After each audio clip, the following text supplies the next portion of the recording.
Millet Marvels, changing the way world eats by Tenali Double Horse.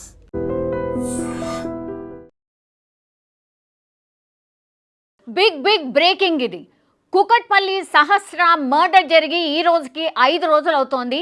ఇంకా కూడా ఎవరు నిందితుడు అనేది తేల్చలేకపోయారు పోలీసులు అని గత 5 రోజులుగా అందరూ వేచి చూస్తున్నారు. అసలు ఈ ఇన్సిడెంట్లో ఏం జరుగుంటుంది, అంత చిన్న పాపను ఎవరు చంపుంటారు అనేది అతిపెద్ద బ్రేకింగ్గా మారినటువంటి సిచ్యువేషన్లో ఇప్పుడు వచ్చినటువంటి బ్రేకింగ్ కూడా అలాంటిదే అని చెప్పొచ్చు. కేవలం మైనర్ బాలుడు, 10వ తరగతి చదువుతున్నటువంటి బాలుడు, ఆయన పేరు వచ్చేసి సాయి.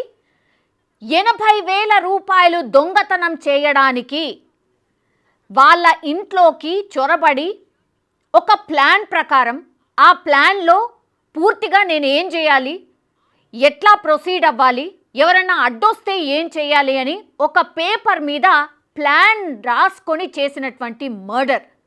సో ఎంత దారుణంగా ఈ మర్డర్ చేశాడు అనేది ఆ పేపర్ చూసినటువంటి పోలీసులే షాక్ అయిన పరిస్థితి.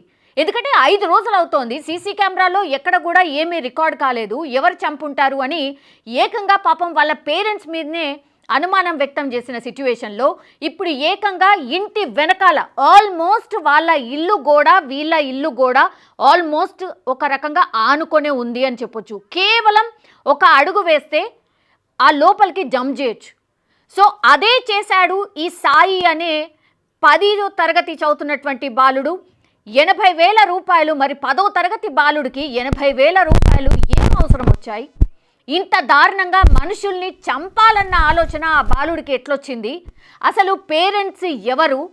ఈయనకి అంటే ఎట్లా ప్లాన్ చేసుకొని ఎట్లా ఇంప్లిమెంట్ చేయాలి అనేది కూడా ఆలోచించాడు అని అంటే అసలు ఆ మైండ్ సెట్ ఏంటి సాయిది అనేది కూడా ఇప్పుడు అతిపెద్ద చర్చ.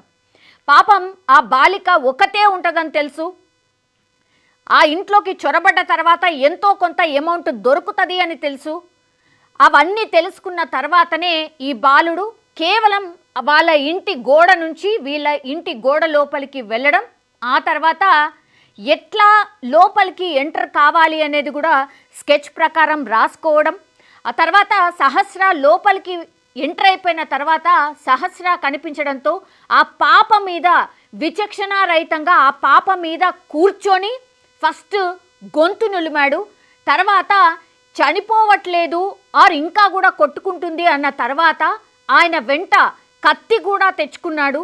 ఆ కత్తితోని విచక్షణారహితంగా ఆ పాప మెడ మీద 12 సార్లు కట్ చేశాడు అని అంటే ఎంత క్రూరంగా వ్యవహరించాడు సాయి అనేది మనం అర్థం చేసుకోవచ్చు. ఆ తర్వాత కూడా ఇంకా ఆ పాప కదులుతుంది అని తెలుసుకున్నాడు కాబట్టే అగైన్ ఎక్కడ పడితే అక్కడ, అంటే ఆమె స్టమక్ మీద అనుకోండి, లేకపోతే ఆమె బాడీ ఎక్కడ కనిపిస్తే అక్కడ పొడి చేశాడు అంతే. సో ఇంత క్రూరంగా ఒక 10వ తరగతి బాలుడు, సాయి అనే 10వ తరగతి బాలుడు సహస్ర అనే అమ్మాయిని ఇంత విచక్షణారహితంగా చంపాడు అని అంటే ఇక ఆలోచించుకోండి, అంటే వాళ్ళ పేరెంట్స్ పరిస్థితి ఏంది. ఇప్పుడు సహస్ర వాళ్ళ పేరెంట్స్ అయితే నరకం చూస్తున్నారు. ఎందుకంటే మా పిల్ల మీద అంతగానం ఎవరికి కక్ష ఉంది అని తలలు కొట్టుకున్నారు. పోలీసులు కూడా అసలు ఏమీ అర్థం కాని సిచ్యువేషన్ ఇది, దీన్ని ఎట్లా సాల్వ్ చేయాలి అనుకున్నప్పుడు యాక్చువల్లీ స్థానికులు ఎవరైతే ఉన్నారో, నేను మార్నింగ్ చేసిన వీడియోలో కూడా చెప్పాను, ఈ స్థానికులు ఎవరైతే ఉన్నారో వాళ్ళ దగ్గర నుంచి కూడా ఇన్ఫర్మేషన్ పోలీస్ డిపార్ట్మెంట్ తీసుకుంది. బికాజ్ ఆ ఇంటి పరిసరాల్లో ఎక్కడ కూడా ఒక క్లూ లేదు. దీన్ని ఎట్లా ఛేదించాలి అనుకున్నప్పుడు పక్కన ఎదురుగా ఉన్నటువంటి ఇంటి వాళ్ళు కావచ్చు, ఎవరైనా అనుమానాస్పదంగా కనిపించారా, అది ఏ ఏజ్ గ్రూప్ అన్నా కానీ ఎవరైనా కానీ. అండ్ ఒక విజువల్ మనకు తెలుసు, చాలా వైరల్గా మారింది. అది ఏంటి అని అంటే గోడ పక్క నుంచి ఒక బాబు ఎవరో తొంగి చూస్తున్నట్టుగా ఉంది, అనుమానం అంతా కూడా దాని చుట్టే తిరిగింది. ఇప్పుడు సాయి అనే వ్యక్తే ఇప్పుడు ఆ గోడ పక్క నుంచి తొంగి చూసిన వ్యక్తి సాయేనా? ఇప్పుడు పైనుంచి ఆల్రెడీ దూకేసి దొంగతనం చేసిండు, తర్వాత గమ్మున మళ్ళా ఇంట్లోకి వచ్చేసిండు. కానీ ఇప్పుడు ఆ గోడ దగ్గర తొంగి చూసినటువంటి వ్యక్తి ఎవరు? అంటే ఈ సాయికి ఎవరైనా సహకరించారా? దొంగతనంలో ఇప్పుడు ఎవరైతే ఆ గోడ చాటు పక్క నుంచి ఎవరైతే చూస్తున్నారో ఆ వ్యక్తి ఆ గల్లీ పక్కన ఏం జరుగుతుంది, ఆ ఇంటి చుట్టూ పరిసరాల్లో ఏం జరుగుతుంది ఏంటి అన్న ఇన్ఫర్మేషన్ ఇస్తూ తర్వాత సాయిని పైన ఉన్నటువంటి సాయిని కోఆర్డినేట్ చేస్తూ యూ కెన్ ప్రొసీడ్ అన్న సిగ్నల్ ఇచ్చాడా, ఇట్లాంటివన్నీ కూడా డౌట్స్ అయితే వస్తున్నాయి. కానీ ఈ పిల్లాడు పూర్తిగా ఆ ఇంట్లో ఉన్న కత్తి ఒకటి మాయమైపోయింది కాబట్టి ఆ కత్తితోనే చంపారు అని అనుకున్నారు. కాదు, యాక్చువల్లీ సాయియే వాళ్ళ ఇంటి నుంచి తెచ్చుకున్నటువంటి కత్తితోనే విచక్షణారహితంగా పొడి చేశాడు. లిస్ట్ ప్రకారం ఆయన first opening the lock, then లోపల ఎవరన్నా ఉంటే వాళ్ళని ఎట్లా నిలువరించాలి, ఆ తర్వాత నిజంగా అవసరమైనప్పుడు ఆ కత్తిని ఎలా యూజ్ చేయాలి, ఒకవేళ అడ్డొస్తే ఎవరినైనా సరే చంపేయాలి అని ఫిక్స్ అయ్యే కత్తి కూడా వెంట తీసుకువెళ్ళాడు. ఇప్పుడు 80,000 రూపాయలు సాయి తీశాడు అన్నటువంటి మాట చెప్తున్నారు. కానీ మొన్నటి వరకు కూడా ఇన్ఫ్యాక్ట్ ఇవాళ మార్నింగ్ వరకు కూడా డబ్బులు ఏమీ పోలేవు, అసలు దొంగతనానికి వచ్చిన వాళ్ళు ఎవరు కాదు అనేటువంటి మాట ఇప్పుడు వీళ్ళ తల్లిదండ్రులు చెప్పినటువంటి సిచ్యువేషన్. అంటే పాప చనిపోయింది కాబట్టి నిజంగా వాళ్ళు అంతా కాన్సన్ట్రేట్ చేయలేదు కాబట్టి ఇది గుర్తించలేకపోయారా? 80,000 సాయి ఇంటి నుంచి దొంగిలించుకొని దర్జాగా అమ్మాయిని చంపేసిన తర్వాత అగైన్ అంతే దర్జాగా ఆ పక్కన ఉన్నటువంటి గోడని దాటి వాళ్ళ ఇంటికి వెళ్ళిపోయిండు, దర్జాగా ఉండిపోయిండు. ఎవరు కూడా 5 రోజుల పాటు గుర్తించలే. ఒకవేళ నిజంగానే స్థానికులు ఆయనను చూసి ఉండకపోతే, బికాజ్ అది డే టైం, వీళ్ళ అమ్మా నాన్న వెళ్ళిపోయిన తర్వాత ఆ 2 గంటలు 3 గంటల వ్యవధిలోనే ఇదంతా కూడా నడిచింది. కాబట్టి ఈ ఎవరైతే ఆ పరిసరాల్లో ఉన్నటువంటి వ్యక్తులు ఎవరైతే ఉన్నారో ఎవరో ఒక్కళ్ళు డెఫినెట్లీ చూసుంటారు ఆ వ్యక్తి ఇటు నుంచి అటు దిగడం. ఇంకోటి ఏంటంటే వీళ్ళు పిల్లలు కాబట్టి క్రికెట్ ఆడుతూ ఉంటారు. వాళ్ళ ఇంట్లో కూడా ఇప్పుడు సహస్ర ఉన్నటువంటి ఇంట్లో కూడా వాళ్ళ తమ్ముడు కూడా క్రికెట్ ఆడతాడు. ఈ బాలుడు కూడా వచ్చి వాళ్ళ ఇంట్లోనే క్రికెట్ ఆడతాడట. కాబట్టి బాల్ పడిందనో ఇంకేదో రూపంలో చెప్పుకోవచ్చులే అన్న కాన్ఫిడెన్స్తోనే ఈ హత్యకు పూనుకొని ఉంటాడు అనేటువంటిది ఇంకో వర్షన్ వినిపిస్తోంది. 80,000 రూపాయలు దొంగిలించాడంటే 10వ తరగతి వ్యక్తికి ఆ 10వ తరగతి చదువుతున్నటువంటి బాలుడికి 80,000 రూపాయలతోని ఏం పని? ఇప్పుడు ఈ ఇన్సిడెంట్ తర్వాత షాకింగ్ ఏంటంటే ఇప్పుడు సాయి వాళ్ళ పేరెంట్స్కి కూడా ఒక షాకింగ్ లాంటిదే. బికాజ్ వాళ్ళ కొడుకే ఇట్లా ఇంత ఘోరంగా హత్య చేస్తాడని ఎవరు ఊహించరు కదా. ఎందుకంటే 5 రోజుల నుంచి కూడా మీడియా కావచ్చు లేదంటే పోలీసులు కావచ్చు ఆ ఇంటి చుట్టూనే తిరుగుతున్నారు, ఎవిడెన్స్ కోసం వెతుకుతున్నారు. అంటే సాయి పూర్తిగా గమనిస్తూ ఉన్నాడు. ఇప్పుడు వెంట తెచ్చుకున్నటువంటి కత్తి ఎక్కడ, అండ్ ఇప్పుడు సహస్ర చదువుతున్నటువంటి స్కూల్ అండ్ సాయి చదువుతున్నటువంటి స్కూల్ ఒకటేనా? ఇప్పుడు వీళ్ళింట్లో డబ్బులు ఉన్నాయని ఎట్లా తెలుసుకున్నాడు సాయి?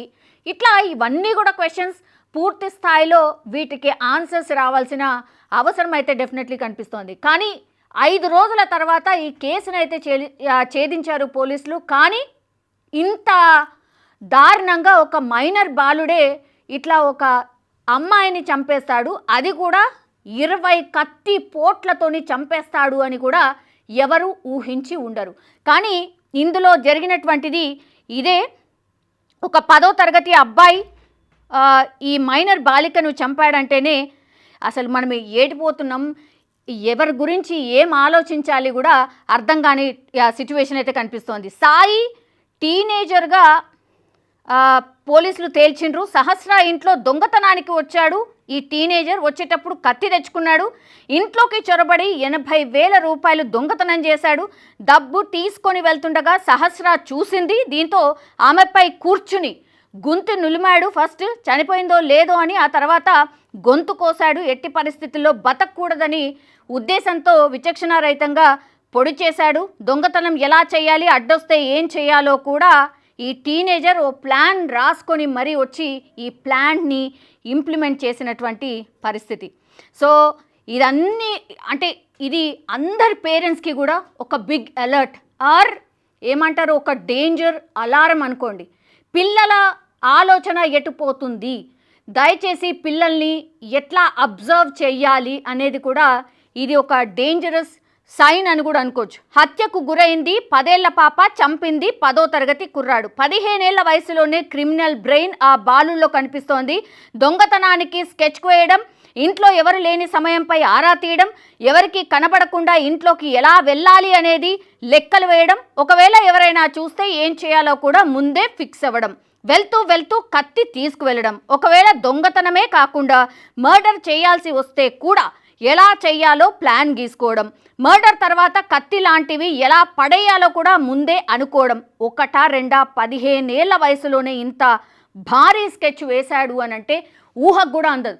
సో ఎట్టకేలకైతే కూకట్పల్లి సహస్రాకి సంబంధించిన కేసు మిస్టరీ వీడింది. కానీ ఇంత దారుణంగా ఒక మైనర్ బాలుడే మైనర్ బాలికను చంపినటువంటి ఘటన, అది కూకట్పల్లిలో ఇప్పుడు ఒక సంచలనం అయితే క్రియేట్ చేస్తున్న పరిస్థితి కనిపిస్తోంది. కానీ కేసు ఇక్కడికే ఎండ్ కాదు. బికాస్ చాలా క్వశ్చన్స్ రైజ్ అవుతాయి. ఈ పేరెంట్స్ ఎవరు? సాయి ఎందుకు ఇట్లా ఆలోచించాడు? సాయి ఎందుకు ఇట్లా దొంగతనానికి వెళ్ళాడు? అట్లాగే చంపడానికి గల కారణం ఏంటి?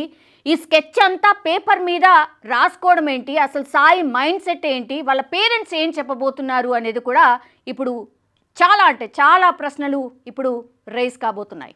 And for more videos, Please subscribe to iDream. Please subscribe to iDream. Please subscribe iDream. And please subscribe to iDream. For more videos, subscribe to iDream. please like, share and subscribe to the channel. Congratulations, iDream. subscribe to iDream. Subscribe to iDream. So subscribe to iDream Media. iDream ki iDream team andarki huge congratulations. Please subscribe iDream Media. Please subscribe to iDream. Subscribe iDream. Please subscribe to iDream. iDream అంటే నా కళల ఛానల్ను subscribe చేసుకున్న నోరు తిరుగుతలేదు, మీరైతే గంట గుర్తు కొట్టండి. For more such videos, please subscribe to iDream. Subscribe to iDream. Please subscribe to iDream. Please subscribe iDream Media. Please do subscribe to iDream. Please subscribe to iDream Media. For best entertainment and information, please subscribe iDream. And don't forget to subscribe to iDream.